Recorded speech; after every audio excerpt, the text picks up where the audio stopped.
Hello, everybody. NYTimes.com. Obama in Oklahoma takes reform message to prison cell block. Now, I read somewhere else, and I don't think they would allow this. But basically, that, well, I'll get into that in a second. Let me just read this a little bit, just to get you guys familiar. President Obama spoke on Thursday after visiting a federal prison in Oklahoma. There, but for the grace of God, Mr. Obama said, and that is something we all have to think about. And I think they misquoted it, and it says, there, but the grace of God. I don't know. Anyways, this is in Reno, Oklahoma. In cell block 123, President Obama stared inside in the space of about 9 by 10 feet. He saw 3 bunks, a toilet with no seat, a night table with books, a small sink, prison clothes on the hook, some metal cabinets, and you get the idea, folks. So, I've gone over this before, and somebody asked why housing isn't provided by government. This is basically governmental housing. This is basically the idea. If everybody were to make a straight income or basically get their own car, their own home, etc., it would all basically be built on the prison system or a variation of the senior care center, where basically a big Walmart or Costco holds people basically 2 to a room, and all your amenities are provided, and you have a little grocery store, etc. And that would basically be it.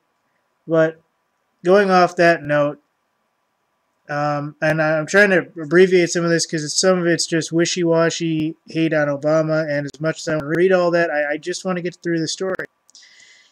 As it turns out, Mr. Obama noted there's a fine line between a president and a prisoner. But for the grace of God, he said somberly after his tour, and that I think is something that we all have to think about. Well, I don't think there's anything really to mention because there was no actual direct quote.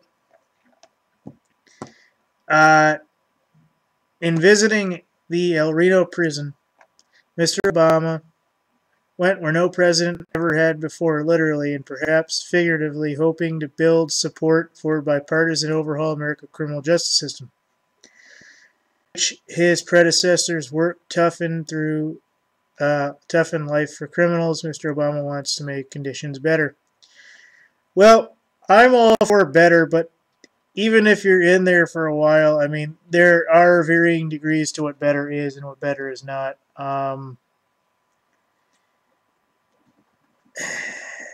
Majority of people in prison, folks, they're not the kind that, you see in the movies where, there's a big-ass tough guy and then he's picking out all the newcomers and yeehaw!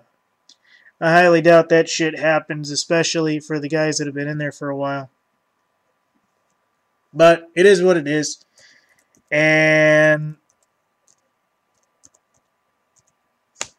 I heard a rumor, and this is the part I was telling you about earlier, that Obama was basically asked by one of the guards if he wanted to do a 72-hour visit. As much as I would love to believe that was even remotely possible at this point, he said, even if he was given pristine security, he doesn't see that as something that would happen. But it is my understanding that when he did visit Cell Block B here and everything, he did do like a what do I want to call it? When you go to a college campus and they make you go class to class doing little stupid puzzles and day-to-day projects and shit that you'll never probably do in that college campus no matter what, but they hype it up for the high schoolers. Well, basically what they did, they broke down the day-to-day for Obama and his 2 or 3 minions he brought, and they went ahead and basically, you know, they followed the prisoners around. Now, it was probably 2 or 3 prisoners, but, you know, it is what it is. And he did supposedly sit there and eat the food. He did supposedly visit all the major library and medical, you know,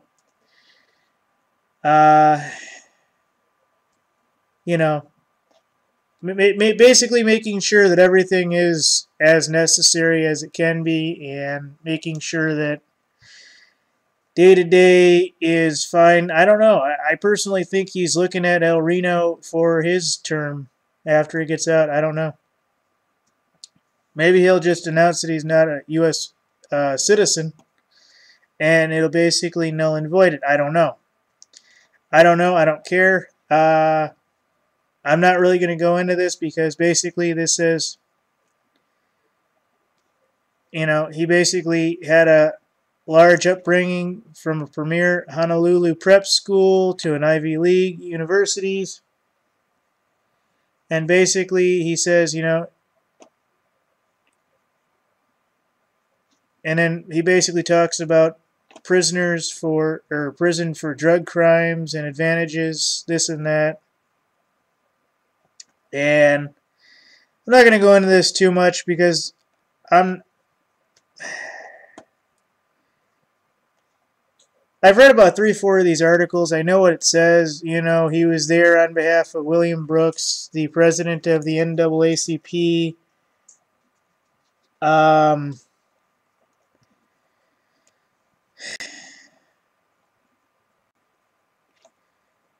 You know, basically a quote was said, you know, the victims must be the core to all reforms and conversations for de-incarceration. Well, this is what you can do. You can, personally, if somebody threw my ass in prison, I wouldn't want anything to do with them. I don't want them coming in and going, oh my God, you're still here. Hi, how are you? Oh my God, here's Thanksgiving dinner. Yay! I'd make sure a guard stabbed that son of a bitch real quick.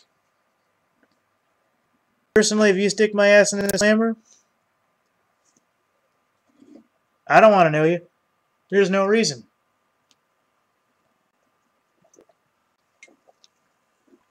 Because if you have to do it once, you're stupid enough to do it 100 times. But let's watch this video. Of the world population, we account for 25% of the world's inmates. And that represents a huge surge since 1980.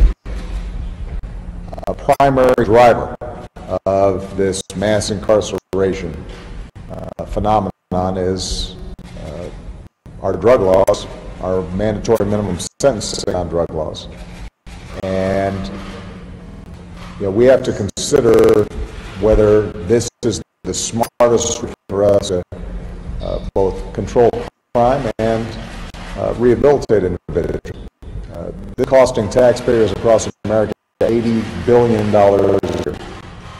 And as I said on Tuesday, there are people who need to be in prison.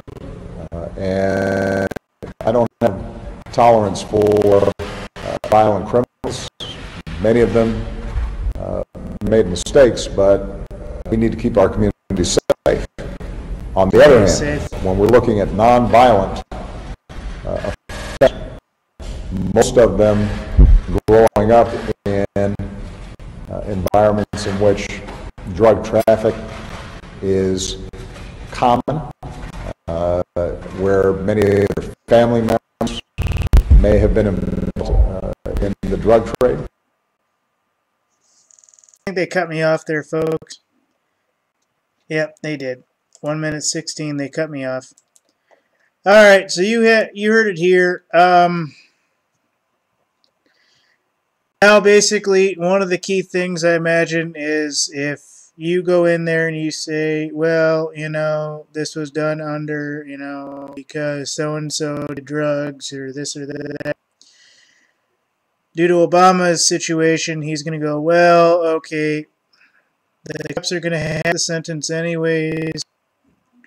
So after the first 6 months to a year, depending on how many 3 to 5 year term they want you to do, you know, you're out in 6 regardless and dealing with it. I don't know.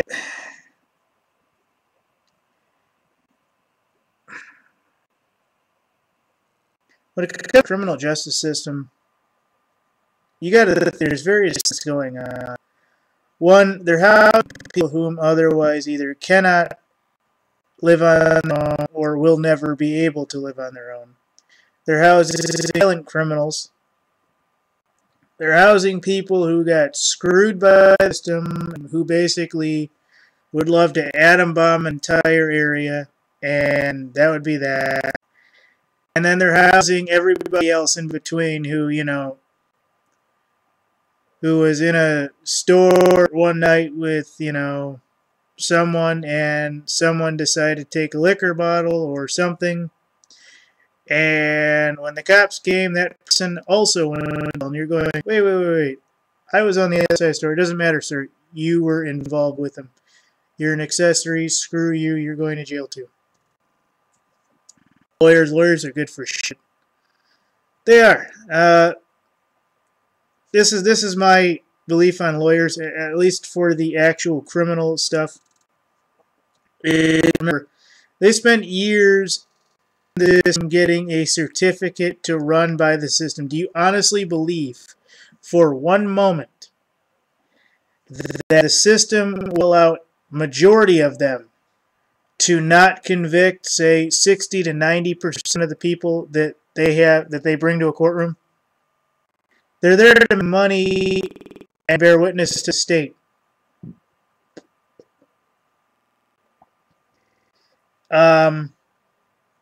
It is what it is, folks. Obama is in Oklahoma and El Reno Prison, visiting B. It is my understanding that he did do a walkthrough on a schedule with the other inmates. I've read 3 or 4 of these people, and we do need reform. And I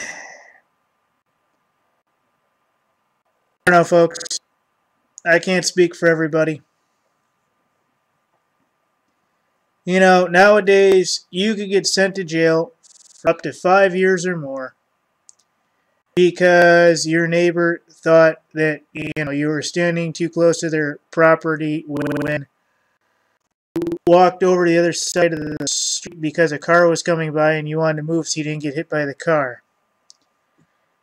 And when you went to jail, basically the court would say, look, we understand what happened. You know, you'll be 6 months to a year or whatever, and with it. And that is their system.